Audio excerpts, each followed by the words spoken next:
আমাদের জীবনে অনেকের দুঃখ কষ্টের কোনো শেষ নাই, আবার অনেকের জীবনে অভিযোগের কোনো শেষ নাই।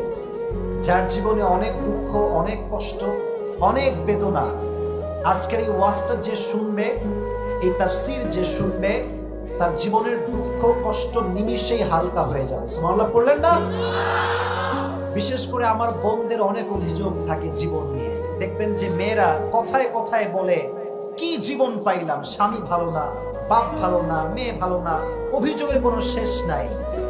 বাট মাথায় রাখবেন, মুমিন বান্দা অভিযোগ করে না। মুমিন সব সময় বলে, ভাই তুমি কেমন আছো? ও কোনো কথা ছাড়া বলে, আলহামদুলিল্লাহ আমি ভালো আছি। ঠিক কেন বলেন যুবকেরা? লাইন শাকারতুম লাযীদান্নাকুম ওয়া লাইন কাফারতুম ইন্না আযাবি লাশাদীদ। কথা হবে না?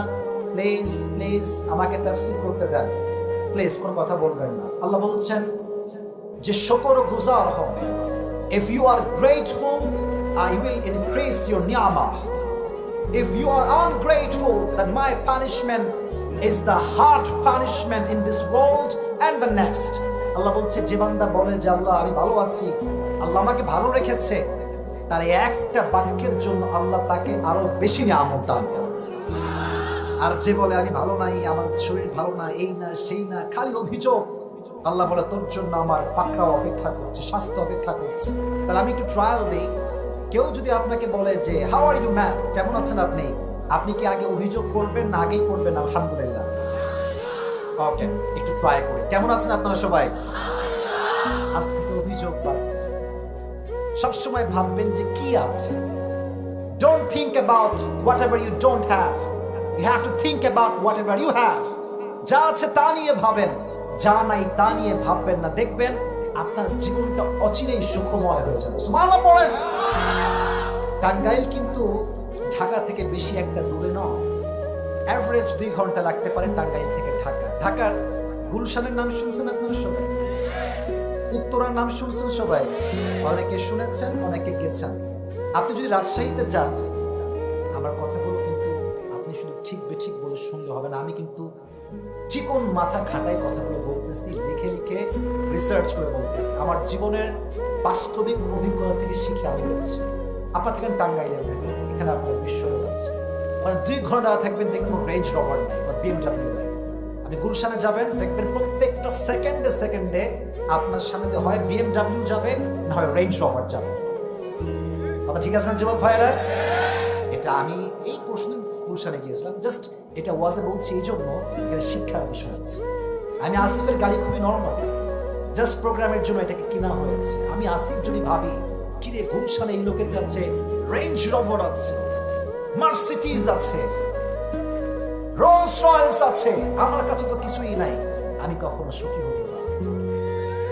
আমি যদি টাঙ্গাইলের রেলওয়ে স্টেশনে যাই আর দেখি ছোট্ট একটা বাচ্চা, দুধের বাচ্চা, ঠান্ডায় কনকনে শীতে কাঁপছে, চাদর নাই, বালিশ নাই, মা এমন অবস্থায় বসে আছে, সন্তানকে যে দুধ পান করাবে, বুকের দুধ, যেহেতু 3 বেলা খানা পায় না, বুকের দুধটাও শুকায় গেছে, পরে দেখলে আমার মন চাইবে যে আমি পৃথিবীর সবচেয়ে সুখী মানুষ। انظروا إلى من هو أسفل منكم ولا تنظروا إلى من هو أعلى منكم. Don't look at those who are higher than you. যারা তোমার চেয়ে উঁচু লেভেল বিলং করে, আরো ভালো আছে, এদের দিকে তাকায়ও না। যারা তোমার চেয়ে খারাপ আছে, নিচু পজিশনে আছে, তাদের দিকে তাকাও, তোমার এই দিলটা খুশ দ্বারা ভরপুর হয়ে যাবে। সুবহানাল্লাহ পড়ো। তো আজকে যে সূরা তাফসীর করব, সূরাটা কোরআনের ভেতরে সবচেয়ে মোটিভেশনাল সূরা। আর আমি অগ্রিম একটা অ্যানাউন্সমেন্ট দিচ্ছি, ঘোষণা বলতে পারেন। আমার আজকের এই ওয়াজের কথাগুলো যে শেষে গিয়ে বলতে পারবে, আমি আসিফের পক্ষ থেকে আজকে রানাগাছার মাটিতে তাকে আমি পুরস্কৃত করব। এখন কে পুরস্কার নিতে রাজি আছেন একটু মাথায় চিন্তা করে নেন। যদি মনোযোগ দিয়ে শোনেন আপনি কিন্তু বলতে পারবেন। মনোযোগ আছে সবার ইনশাআল্লাহ? তাকবীর দেন, লিল্লাহি তাকবীর। কোরআন কারীমের আজকে যে সূরা থেকে আমরা তাফসীর শুনবো, সূরাটা হচ্ছে 93তম সূরা। কত number? This is the basic knowledge of this surah. 93 নম্বর সূরা। এই সূরার আয়াত সংখ্যা হচ্ছে 11টা আয়াত সংখ্যা। প্রত্যেক সূরার মাঝে 2টি পার্ট আছে, একটা হচ্ছে মাক্কি আর একটা হচ্ছে মাদানী। এই সূরাটা হচ্ছে মাক্কি সূরা। 30 পারার শেষের দিকে এটি অবস্থিত, 17 নম্বর পৃষ্ঠায় এটি অবস্থিত। তাহলে আজকে আমাদের মূল আলোচনার যেই সূরা, এটার নাম হচ্ছে সূরাতুদ দুহা। নামটা বলেন কি? সবাইকে বলতে হবে, নামটা বলেন কি নাম? দুহা।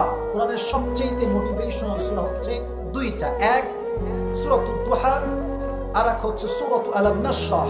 এই আয়াতগুলোতে আল্লাহ এমন কিছু মেসেজ দিয়েছে, যে বান্দা বুঝবে, মানবে, তার জীবনে অশান্তি বলতে আর কিছু থাকবে না। সুবহানাল্লাহ পড়েন। এই সূরাটার কিছু প্রেক্ষাপট আছে, শানে নুজুল আছে। এই সূরার বৈশিষ্ট্য কি জানেন? এই সূরা পড়ার সঙ্গে সঙ্গে মাথার যেই চাপ, মাঝে মাঝে আমরা ঘুমের ওষুধ খাই চাপ সামলাইতে। অনেক লোক আছে যারা চাপ কমাইতে মদ খায়, গাঁজাও খায়। আস্তে ঠিক বলেন কেন? আপনার জোরে বলতে হবে তো, বাইরে ঠিক আছে কিনা? যে মদ পান করে, যে নেশা করে, তার ডিপ্রেশন কখনো হালকা হয় না, ডিপ্রেশন আরো বেশি লেভেলে বেড়ে যায়। আর যে কোরআন পড়ে বিপদের সময়, কষ্টের সময় তার দুঃখ কষ্ট হালকা করে দেয়, একজন আওয়াজ দিয়ে বলেন তো তিনি কে? এই সূরার সেন্ট্রাল থিম বা সাবজেক্ট ম্যাটার হচ্ছে cannot be upset as a Muslim. This is the main message of this surah. Never lose hope and never be frustrated. হতাশ হওয়া যাবে না, নিরাশ হওয়া যাবে না। আল্লাহ বলছে তোমার গুনাহ কত করেছো তুমি, ইন্নাল্লাহা ইয়াগফিরু যুনুবা জামিআ। যখন তুমি দুটো হাত তুলে আল্লাহর কাছে তওবা করবা, তোমার এই চোখের পানি নাকের ডগায় আসার আগেই আমি আল্লাহ তোমার জীবনের সমস্ত গুনাহ খাতা মাফ করে দেব। টেনশনের কোনো কারণ নাই। মুসলমান তো একটা কথা বলবে, যার রব আছে তার টেনশনের কোনো কারণ নাই, ঠিক কিনা বলেন? প্রত্যেকটা সূরার একটা শানে নুজুল আছে। কেন নাজিল হয়েছে, কোন প্রেক্ষাপটে নাজিল হয়েছে, আমরা তাফসীরে ঢুকে যাচ্ছি, খুব মনোযোগের সঙ্গে। নবীজির কাছে প্রতিনিয়ত আল্লাহর পক্ষ থেকে ওহী নাজিল হতো। হঠাৎ করে ওহী আসা আসমান থেকে বন্ধ হয়ে গেল। একদিন যায়, 2 দিন যায়, 3 দিন যায়, 4 দিন হয়ে যায়, এভাবে 2 সপ্তাহ কেটে গেল, ওহী আর আসমান থেকে নামে না। আল্লাহর হাবিব টেনশনে পড়ে গেলেন, আল্লাহ কি আমার উপরে নারাজ হয়ে গেল নাকি, ওহী কেন আসে না? এদিকে কাফেররা তো সুযোগে আছে, নবীকে কখন গালি দেওয়া যায়, সুযোগ বুঝে বলছে, আরে মুহাম্মদ তোর রব তোরে ভুলে গেছে। নাউজুবিল্লাহ বললেন না? তোর রব তোরে না ভুললে ওহী বন্ধ হলো কেন? নবীজি টেনশনে পড়ে গেলেন যে আল্লাহ ওহী নাজিল হয় না কেন? and he started to miss the revelation. ওহীকে তিনি মিস করতে আরম্ভ করলেন। আর কাফেররা গালির পরে গালি দেওয়া শুরু করলো যে মুহাম্মদের রব মুহাম্মদকে ভুলে গেছে। এবার আল্লাহ তাআলা সমস্ত কাফেরদের বিরুদ্ধে আয়াত নাযিল করেন। আল্লাহ বললেন ওয়াদুহা ওয়াল লাইলি ইযা সাজা। নবী হে, সূর্যের কিরণের শপথ, আলোর শপথ, আর রাতের শপথ, রাত যখন হয় নিঝুম আর নিস্তব্ধ। আল্লাহ এই রাত দ্বারা ওহীর অনাগমন বোঝালেন, আর দিন দ্বারা ওহীর আগমন বোঝালেন।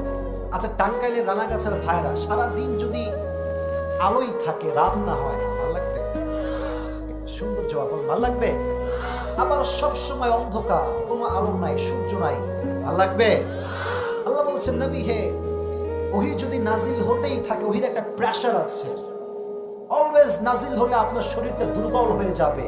দিন শেষে রাতের ঘুম যদি মানুষের না হয়, মানুষের শান্তি লাগে না। তো আমি যে আপনার ওহী বন্ধ করেছি, এটার কারণ এটা নয় যে আমি আপনার উপরে অসন্তুষ্ট, বরং আমি বন্ধ করেছি একটা কারণ, যে আমার নবী কষ্ট পাবে, আরাম করবে না, এটা আমি আল্লাহ আরশে আজিম থেকে সহ্য করতে পারবো না। সুবহানাল্লাহ পড়ে। আপনার শান্তির জন্য, আপনার আরামের জন্য ওহীকে বন্ধ করে দিয়েছে। একজন আওয়াজ দিয়ে বলেন তিনি কে? মা ওয়াদ্দাআকা রাব্বুকা ওয়া মা ক্বালা। Your Lord has not forgotten you, ya prophet. নবী হে, আল্লাহ তো আপনাকে ভুলতে পারে না। সবাই সবাইকে ভুলতে পারে, বাট আল্লাহ কাউকে ভুলতে পারে না। আজকে সমাজ, যুব সমাজ আজকে বেশি আসছে। আজকাল তো বাংলাদেশে প্রেমের কোনো শেষ নাই, রিলেশনের কোনো শেষ নাই। আর এখানে অনেক বোনেরা আসেন, আমি জানি, প্রত্যেকটা বোনকে আমি সম্মান করি। আচ্ছা, মাহফিলে এত বোরকাওয়ালি মেয়ে আসে, পার্কে যে বোরকাওয়ালিরা প্রেম করে, এরা কারা? ঠিক আছে না যুবক ভাই? আমার কথাটা, আমি কোনো বোনকে অসম্মান করছি না। আমার কথা হচ্ছে, দাড়ি রাখলেই যেমন দিনদার হওয়া যায় না, বোরকা পরলেই তেমন প্রকৃতপক্ষে দিনদার হওয়া যায় না। দিনদার হতে হলে এখানে যে জায়গাটা আছে না, এটা পরিষ্কার হতে হবে। আমি স্পষ্ট দেখেছি অনেক বোরকাওয়ালি মেয়ে প্রেম করছে ঢাকাতে, আমি দেখেছি। যে ওর সঙ্গে আছে টাটকা টিকটকার, ওর দুই পাশে দুই চুল কিছুই নাই, মাঝখানে ঘোড়ার মতো সদা লম্বা লম্বা সজারুর মতো চুল। তো আমি দেখে বুঝলাম যে আজকালকার মেয়েদের রুচি এই পরিমাণ নষ্ট হয়েছে যেটা মুখ দিয়ে বলা সম্ভব নয়। ঠিক না বলেছে? যেটা আমি বলছিলাম, এই প্রেমে দেখবেন যখন প্রেম শুরু হয়, নয়া নয়া প্রেম, আরে বাপ রে, हम तुम्हें कभी नहीं छोड़ेंगे, मर जाएंगे लेकिन नहीं छोड़ेंगे। এক মেয়ে তার, আপনাকে রাগ করছেন নাকি আমার কথায়? যদি রাগ করেন তাহলে আমি জাস্ট তাফসীরি বলবো, বাস্তবে কোনো কথা বলতে পারবো না। বলা যাবে তো ইনশাআল্লাহ? একটা মেয়ে তার বয়ফ্রেন্ডকে বলছে যে জান, তোমার সঙ্গে আমার কখনো ভালোবাসার ব্রেকআপ হবে না, যদি হয় সেদিন মৃত্যু হবে। সেদিন কি হবে? মৃত্যু হবে। তো কয়েকদিন পরে গার্লফ্রেন্ড বলছে ব্রেকআপ। তো বয়ফ্রেন্ড বলছে কি রে ব্রেকআপ কেন? তুমি তো বলছো মৃত্যু পর্যন্ত আমাদের ব্রেকআপই হবে না। বলছে আমি বলেছিলাম মৃত্যু হলে, কার মৃত্যু এইটা বলি না, আমার নানি মরছে তো শুনে ব্রেকআপ। তার মানে আজকাল যত ভালোবাসা আছে ভেজাইলে ভালোবাসা, আজকে ভালোবাসে কালকে সরকারি টাকলাকে বিয়ে করে ফেলে। আল্লাহ বলছেন মা ওয়াদাআকা রাব্বুকা ওয়া মা ক্বালা, আমি যারা ভালোবাসি তাদের কখনো আমি বলতে পারি না। সুবহানাল্লাহ পড়েন। নবী হে টেনশন করবেন না, আল্লাহ আপনার সঙ্গে আছে না নাই? তো ওহীর কষ্ট কত বেশি ছিল একটু মনোযোগ দিয়ে শুনবেন। ওহী যখন আকাশ থেকে নাজিল হতো, আরশে আজিম থেকে জিবরাইলের মাধ্যমে নাজিল হতো, ওহীর ভারে নবীর গলা এবং দাড়ি সব ঘেমে যেত।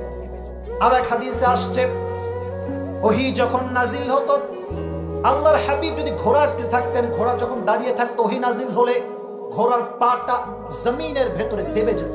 ওহীর এতটা ভার ছিল, মিথলা সালসালাতিল জারাস। আচ্ছা, স্কুলে যখন ছুটি হয় এটা কি দেয়? ঘন্টা। এই ঘন্টার ধ্বনির মতো ওহী নাজিল হতো, আওয়াজ বিকট শব্দ ওহী নাজিল হতো। মিয়া আপনি আমি তো ইসলাম পাইছি সহজে, যত কষ্ট করেছেন আমাদের প্রিয় নবী আল্লাহর হাবিব সাল্লাল্লাহু আলাইহি ওয়াসাল্লাম, সুবহানাল্লাহ পড়ে। ওহীর একটা ভার ছিল, কষ্ট ছিল। আল্লাহ বলেন নবী এত কষ্ট আপনি সহ্য করবেন, আর আল্লাহ আমি দেখবো তাকায় তাকায়, এটা হতে পারে না। আপনার কষ্টকে হালকা করার জন্য আমি আল্লাহ ওহীকে বন্ধ করেছি। সুবহানাল্লাহ পড়লেন না? তো এটা ছিল শানে নুজুল। এবার আল্লাহ বলছেন ওয়ালাল আখিরাতু খায়রুল লাকা মিনাল উলা। ও নবী, দুনিয়ার কোনো টেনশনে আপনি চিন্তিত হবেন না।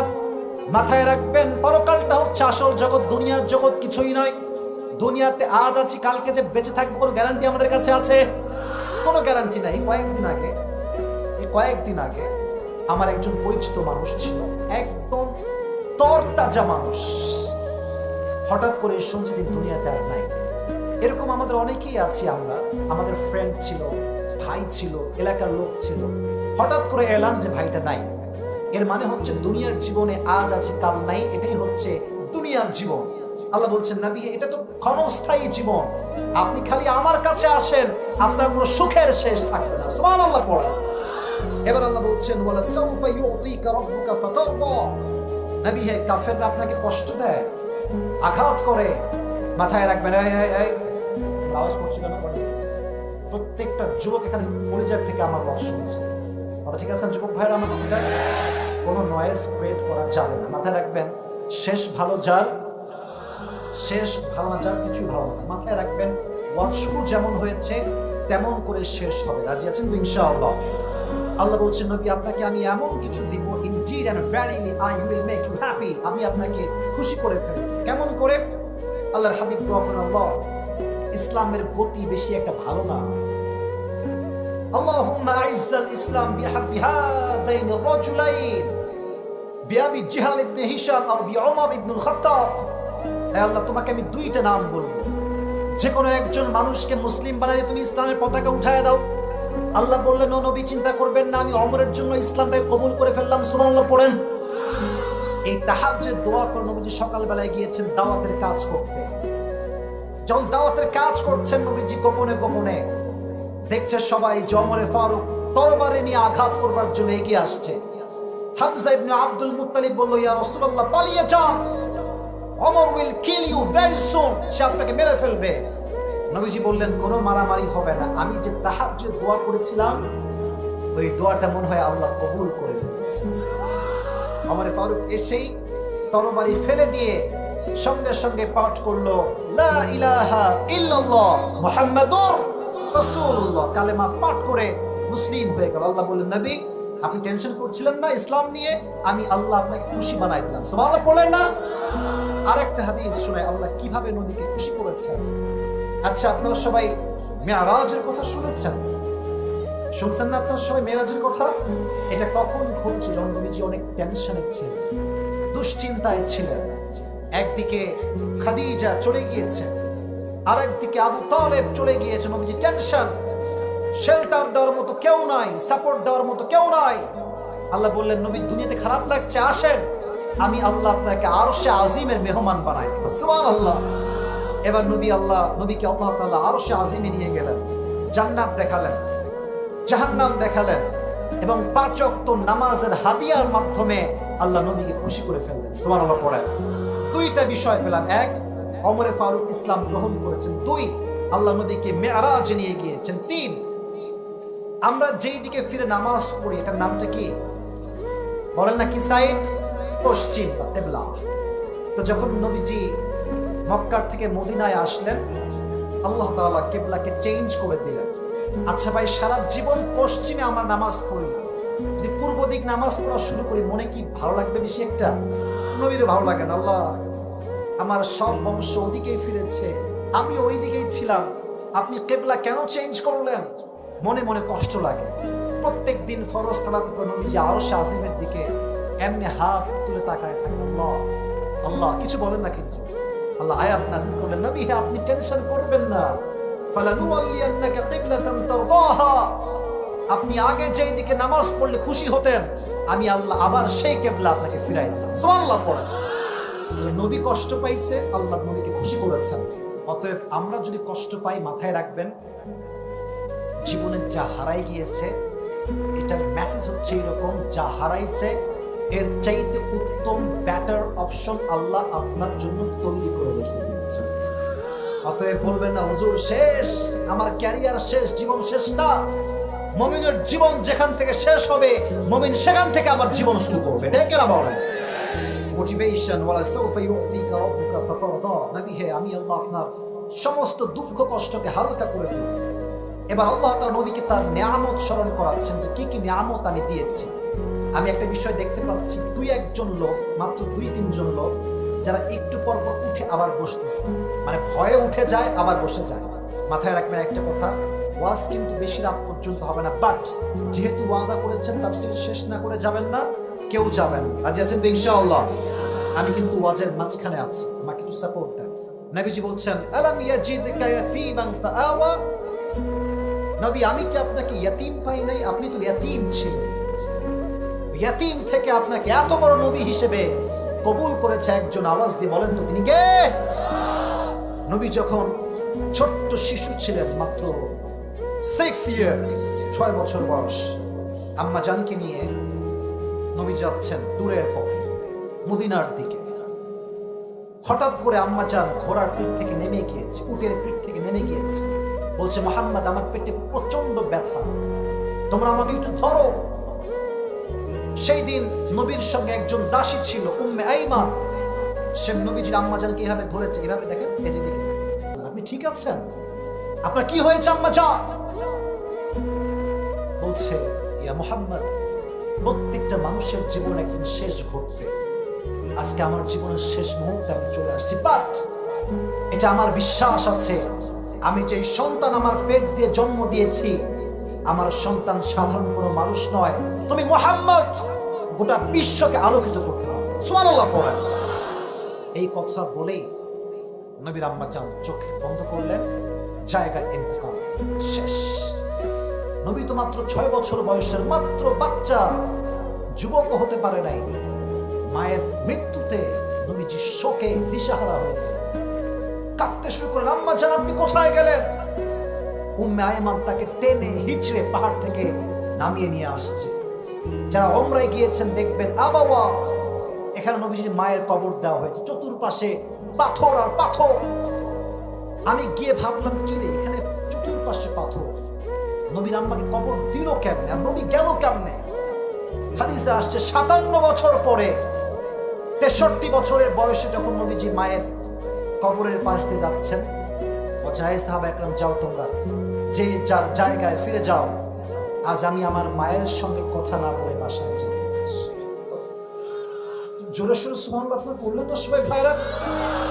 আজকে মায়ের সঙ্গে আমি কথা বলেই যাই। নবীজি এদিকে তাকান, আমার বডিতে মাঝে মাঝে দেখবেন বাচ্চারা এই যে দুই হাঁটু আছে না, দুই হাঁটু তুলে এমনি করে দেখবেন মাঝে মাঝে কাঁদে। এটা হচ্ছে মায়া কান্না। বাচ্চারা দুই হাঁটু তুলে এমনি কাঁদে।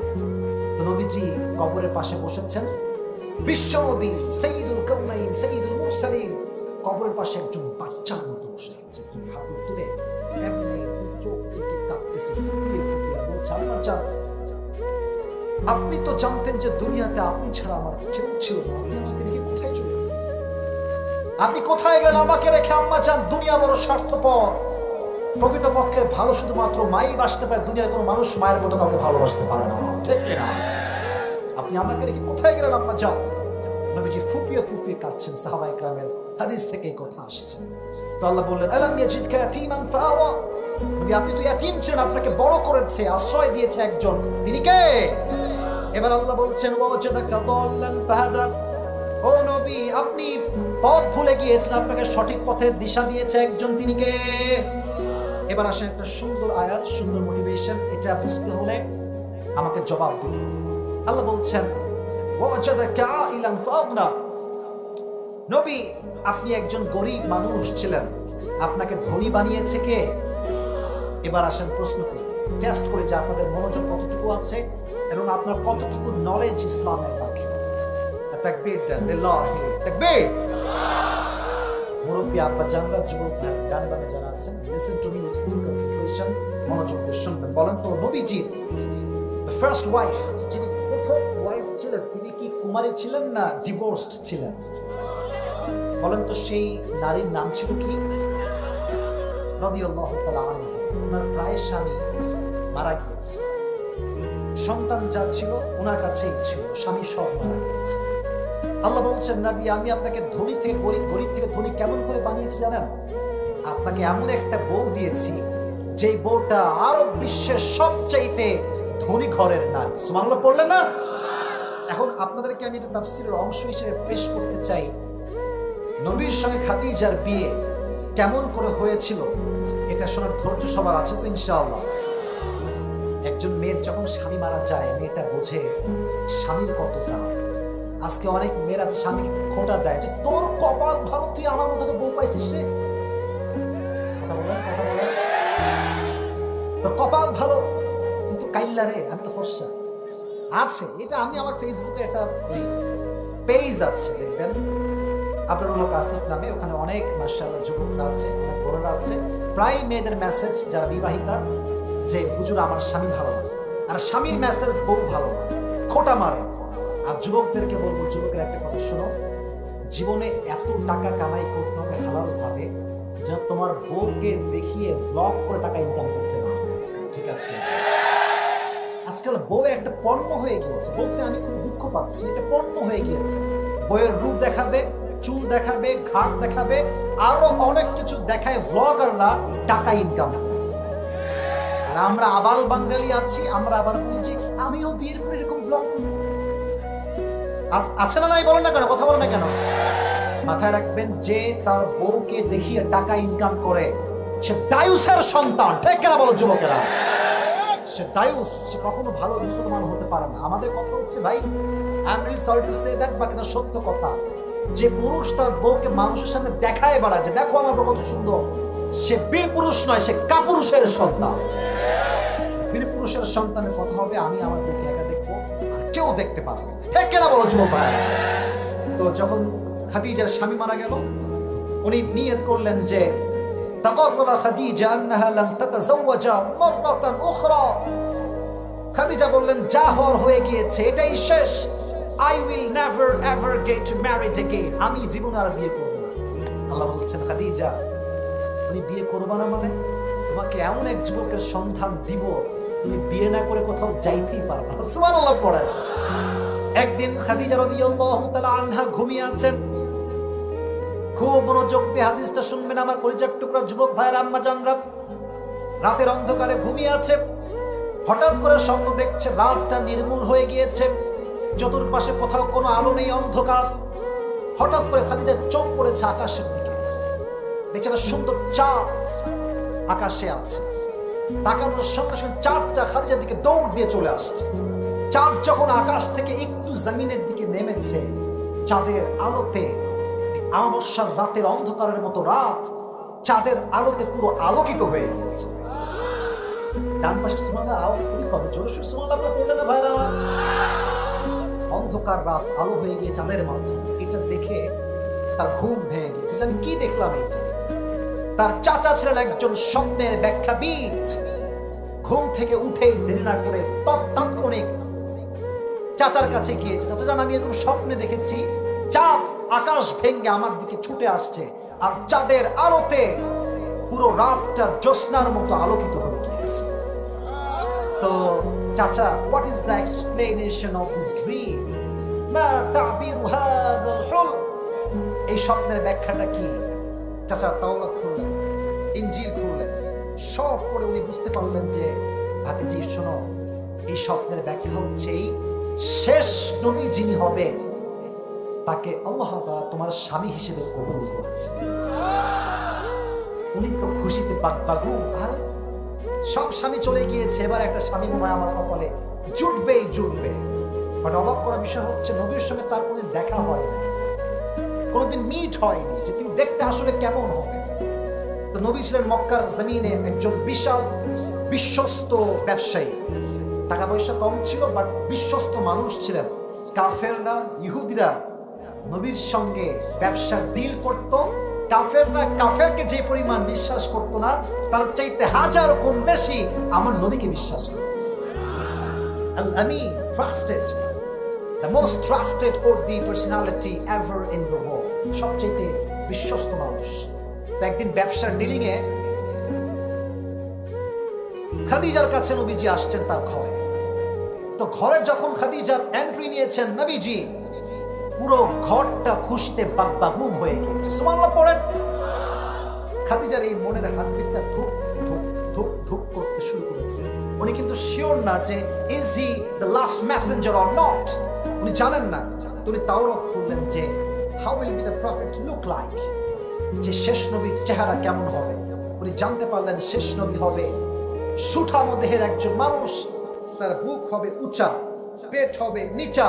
কানা রুবাতাম মিনাল কওম, the prophet will be medium of size, neither tall nor short, খুব বেশি লম্বা হবে না, খুব বেশি বাটু হবে না, মিডিয়াম সাইজের মানুষ হবে। উনি আরো পড়লেন আযহারুল লাউন, the prophet will be bright color, নবীর গায়ের রংটা হবে কালো নয়, আবার খুব সাদা নয়, আবার শ্যামবর্ণ নয়, নবীর গায়ের রংটা হবে লাবণ্যময়। আরো পড়তে শুরু করছে, আরো কি কি আছে, কি কি আছে দেখলেন, লেখা আছে শেষ নবীর চুল হবে পেছনের দিকে 3 সাইজে। এক, কখনো কানের লতি বরাবর, কখনো কানের মাঝ বরাবর, কখনো কাঁধ বরাবর। And the prophet was used to about long haircut and we call it babri cutting. এই পেছনে লম্বা চুল যেটা আমরা রাখি একদম বোঝওয়ালা মোটা, এটাকে বলা হয় বাবরি কাটিং। নামটা কি? নবীর চুল হবে বড়। আর এই যে আপনারা টাঙ্গাইলের ভাইরা, আপনারা সবাই কাজী নজরুল ইসলামের নাম শুনেছেন? শুনছেন না আপনারা সবাই? ওনার ফেসবুকে ছবি দেখবেন যে ওনার চুলের এই মাঝখানে একটা সিঁথি আছে। নবীজির কানা ইউফাররিকু বাইনা শা'রি, নবীর এই চুলের মাঝখানে সিঁথি ছিল। যখন তিনি নামাজ পড়তে যেতেন আতর নিয়ে এই 2 চুলের মাঝখানে সিঁথিতে আতর দিতেন। যেখানে তিনি সেজদা দিতেন ওই সেজদার জায়গাটা খুশবুতে আমোদ হয়েছে। সুবহানাল্লাহ পড়ে উনি বুঝে ফেললেন সব পড়ে গেছে। Yes, he is the last messenger. He is the most handsome personality that I have ever seen before. এরকম সুদর্শন পুরুষ তো আমি জীবনেও দেখি নাই। এটাই শেষ নবী হবে। উনি সামনে আসলেন, ব্যবসার ডিলিং হবে। ভাই রে ভাই, কাউরে পছন্দ হইলে বলা যে এত মুশকিল, এটা বলার কোনো ভাষা নেই। কাউরে পছন্দ হইলে যদি বলা খুব সহজ হতো, আজকের মাহফিলের 90% যুবকরা বিবাহিত আসতো। ঠিক না বল? বলাও যেমন সহজ না, বিয়ে করাও তেমন সহজ না। তুমি আজকালকার আপনারা বাবারা যারা আছেন, please don't mind, this is the reality, I have to talk about the reality. বাস্তব কথা আমরা বলতে কাউকে ভয় পাই না। আস্তে ঠিক বললেন কেন আপনারা? বাবারা আজকাল চরিত্রবান যুবকের চাইতে টাকাওয়ালা যুবককে বেশি প্রাধান্য দেয়। একজন যুবক মাশাআল্লাহ 5 ওয়াক্ত নামাজ দাঁড়িয়ে আছে, very handsome guy and very religious boy, মাশাআল্লাহ, ভেরি পারফেক্ট। আসছে, আব্বা জান, I wanna marry your daughter, this is my proposal, এটা আমার পক্ষ থেকে প্রস্তাব, আপনার মেয়ের বড় ভালো লাগে। বাবা জান বেশিরভাগ সময় দেখবেন তারা কখনো বলে না যে বাবা তুমি কি নামাজ পড়ো, তোমার কি দাড়ি টাড়ি কোথায়, তোমার চরিত্র খবর কি, না। Always they ask a question and that is बेटा तुम कितने पैसे कमाते हो पहले ये बताओ। টাকা তো টাকা থাকলে আব্বা জানা টাকলার সঙ্গে বিয়ে দিতে কোন দেরি করে না। সেদিন নাটোরের মাহফিলে আমি আমার নাটোরের মাহফিল সবাই বললাম, একজন যুবক মেয়ের বাপ যে টাকলার সঙ্গে বিয়ে দিয়েছে বলছে আব্বা জান ये आपने क्या कर दिया, किसके साथ शादी दे दी, इसके सर पे तो बाल नहीं है, এর মাথায় তো চুল নাই, আব্বা জান আপনি কি করলেন এটা?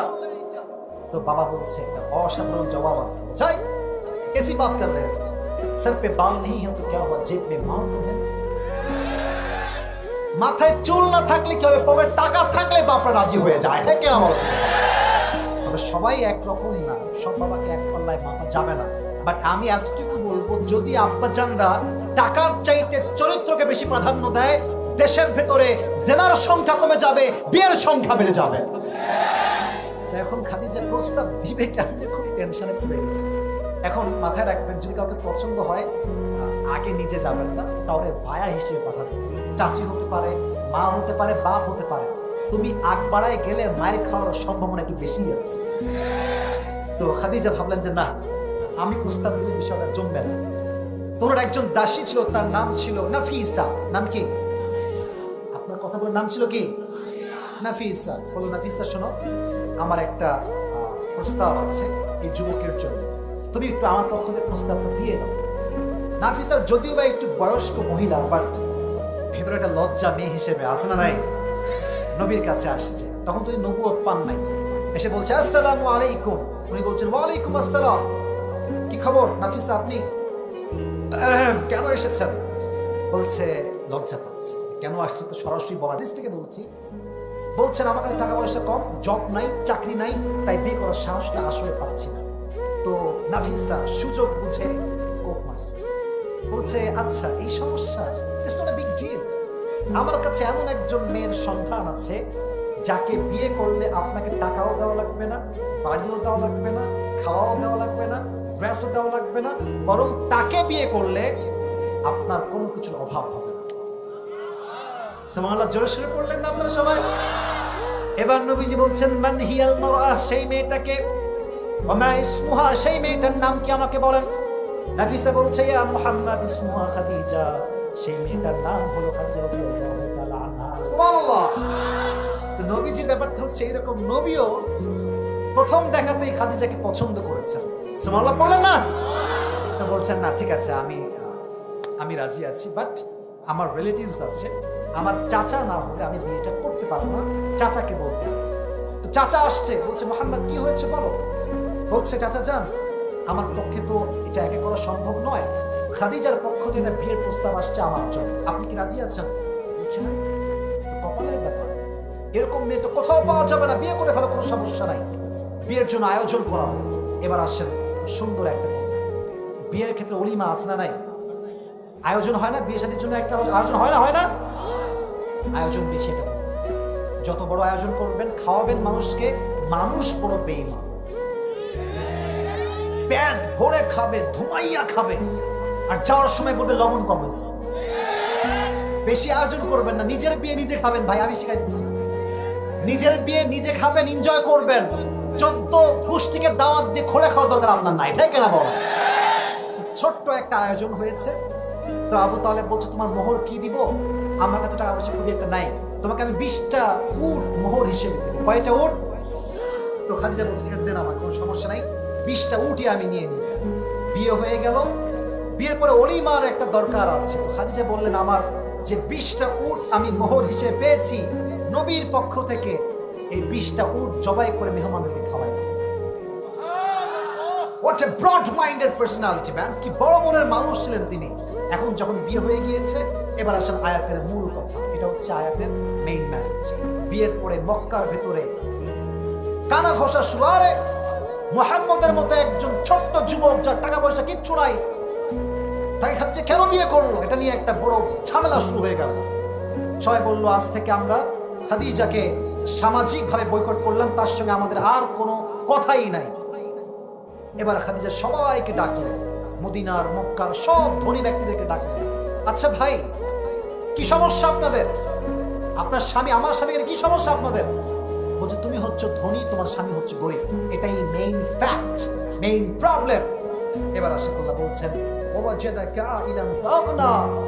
খাদিজা বলছেন ও গরিব তাই সমস্যা। আজ আমি খাদিজা ঘোষণা করলাম সবার সামনে, আমার যে সম্পত্তি আছে আজ থেকে আমার সমস্ত সম্পত্তির মালিক আমি আমার স্বামীকে বানাই দিলাম। নবী আপনি গরিব ছিলেন, এমন একজন মেয়েকে আপনার জীবন সঙ্গিনী বানিয়ে দিয়েছি যে তার সমস্ত সম্পদ ইসলামের জন্য আপনার সামনে কোরবান করে দিয়েছে। সুবহানাল্লাহ। এবার আল্লাহ তাআলা নবীকে কয়েকটা নির্দেশ দিচ্ছেন, তিনটা। এটা শুনে আমাদের ওয়াজ শেষের দিকে এই সাদা গেঞ্জি হয়ে যাবে, এটা সাদা গেঞ্জি ছোট বাচ্চা বসো, এদিকে এদিকে এদিকে কিচ্ছু হয়নি, এদিকে তাকা। বলেন কয়টা নির্দেশ? শুনি নাই তো ভাই, জোরে বলেন না কয়টা? এক, ফাআম্মাল ইয়াতীমা ফালা তাকহার, ইয়াতীমদের সঙ্গে খারাপ ব্যবহার করবেন না।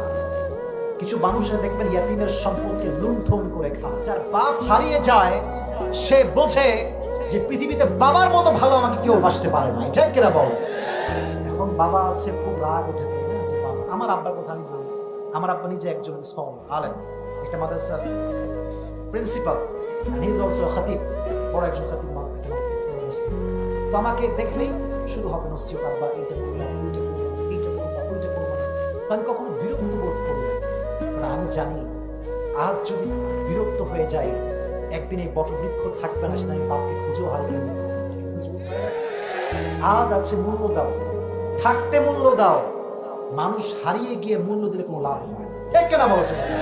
ফাআম্মাল ইয়াতীমা ফালা তাকহার, ইয়াতীমের সঙ্গে আপনি খারাপ ব্যবহার করবেন না। ওয়াম্মাস সাইলা ফালা তানহার, কেউ আপনার কাছে চাইলে, সাহায্য চাইলে তাকে ফিরিয়ে দিবেন, তাকে নো বলবেন না। ঢাকায় যখন আমরা যাই, জ্যামে গাড়ি আটকানোর সঙ্গে সঙ্গে গরিবদের সিরিয়াল লেগে যায়, খালি এসে গাড়িতে নক করে, দেন স্যার কিছু দেন। যদি আমি এসি গাড়িতে বসে এই কথা ভাবি, যা রে এত বিরক্ত করে, এই নাই সেই নাই, হবে না, যাও। আল্লাহ বলছে শোন, তোরে আমি যেমন নামাইছি উঠাইছি, যেমন তোরে আজকে উঠায় রাখছি, তোরে এক মুহূর্তে আমি আল্লাহ নামাইতেও পারি, ঠিক কিনা? তুইজ্জু মান তাশা ওয়া তুযিল্লু মান তাশা বিয়াদিকাল খায়র, সম্মান দেওয়ার মালিক আল্লাহ তাআলা, লাঞ্ছিত করবার মালিক আল্লাহ তাআলা। অতএব কাউকে ফিরিয়ে দিবেন না। মনে করেন কোনো গরিব আসছে আপনার কাছে মাত্র 10 টাকা আছে, আপনি 2 টাকা দান করেন। 500 টাকা আছে, আপনি 10 টাকা দান করেন, বাট দেন, কম হোক বেশি হোক দেওয়ার চেষ্টা করবেন। রাজি আছেন তো ইনশাআল্লাহ? সর্বশেষ আল্লাহ তাআলা বলছেন ওয়া আম্মা বিনিআমাতি রাব্বিকা ফাহাদ্দিস, নবী হে আমি আল্লাহ তাআলা যে নিয়ামত আপনাকে দিয়েছি মানুষের সামনে সেই নিয়ামতগুলো বর্ণনা করবেন। মনে করেন আপনার যোগ্যতা আছে, এই যোগ্যতা আপনি প্রমাণ দিবেন। আপনাকে আল্লাহ অনেক সম্পদ দিয়েছে, এই নিয়ামত বর্ণনা করবেন। যা আল্লাহ নিয়ামত আছে যত বেশি শুকরিয়া তান বলবেন, আল্লাহ বলছে আমি আল্লাহ আরো ডবল তোকে বাড়াই দিই। তাহলে এবার যুবক ভাইরা মনোযোগে চলে আসো। আমি বলেছি 12:30টার মধ্যে ওয়াজ শেষ করবো, আমি আপনাদের বিরক্ত করবো না। বাট এখন যে শ্রোতা এখানে বসে আছে এরা হচ্ছে আসল শ্রোতা, আসল অডিয়েন্স। টাঙ্গাইলের রানাগাছের ভাইরা যত বড় বক্তাই ওয়াজ মাহফিলে আসুক না কেন, সরাসরি শুনি নাই, তাফসীর শুনি নাই, আজকে যাব, শুনবো এবং দোয়া করে আসবো, তারাই হচ্ছে এই শ্রোতার মানুষ। তা আপনারা হচ্ছেন আমার আসল ভালোবাসার মানুষ। তা আপনারা এখন একটা কথা মাথায় রাখেন, আমি পুরো তাফসীরটাকে সামারি বলছি, সারাংশ। শুধু শুনবেন, কেন? যাতে করে আমি প্রশ্ন করলে উত্তর দেওয়া সহজ হয় এবং পুরস্কার নিয়ে আজকে বাসায় যাবো। রাজি আছেন তো ইনশাআল্লাহ? তাকবীর দেন সবাই মিলে, লিল্লাহি তাকবীর। এবার আমাকে জবাব দিন, আজকে আমরা যে সূরা থেকে সংক্ষেপে তাফসীর শুনেছি, সূরাটার নাম ছিল, এই তো সবাই বলেছেন, আবার বলো নামটা কি? এটা হচ্ছে 93 নম্বর সূরা। কত নাম্বার? এই সূরার আয়াত সংখ্যা হচ্ছে মোট 11। কত বলেন? সাউন্ড খুব ভালো, খুব আওয়াজ শুনতে। এটা হচ্ছে মাক্কি সূরা। কি সূরা? যেই পাড়ায় এই সূরাটা আছে, এই পাড়ার সংখ্যা কত বলেন? 30। আরো যে বলেন কত? 30। দেখেন, এই সূরাটা হচ্ছে একটা ইন্সপায়ারেশনাল সূরা, মোটিভেশনাল সূরা। যে পড়বে, যে শুনবে, যে বুঝবে, তার কষ্ট দুঃখ হালকা করে দেবে কে? বলেন না, তিনি কে? এটা হচ্ছে এই সূরার একটা বৈশিষ্ট্য। এই সূরার সেন্ট্রাল থিম বা সাবজেক্ট ম্যাটার হচ্ছে cannot be lose hope। তুমি তোমার হতাশা রাখতে পারবা না, তুমি হতাশ হতে পারবা না। তোমাকে ভরসা রাখতে হবে একজনের উপরে, তিনি কে? ومن يتوكل على الله فهو حسبه। Whoever trusts in Allah subhanahu wa ta'ala, Allah is sufficient for him. You have to trust in your Lord. Allah says in this ayah, whoever trusts in Allah subhanahu wa ta'ala, I am enough for him। যে ব্যক্তি আমাকে ভরসা করবে, আমি আল্লাহ একাই তার জন্য যথেষ্ট হয়ে যাবে। জোরে সুবহানাল্লাহ পড়ুন আপনারা সবাই।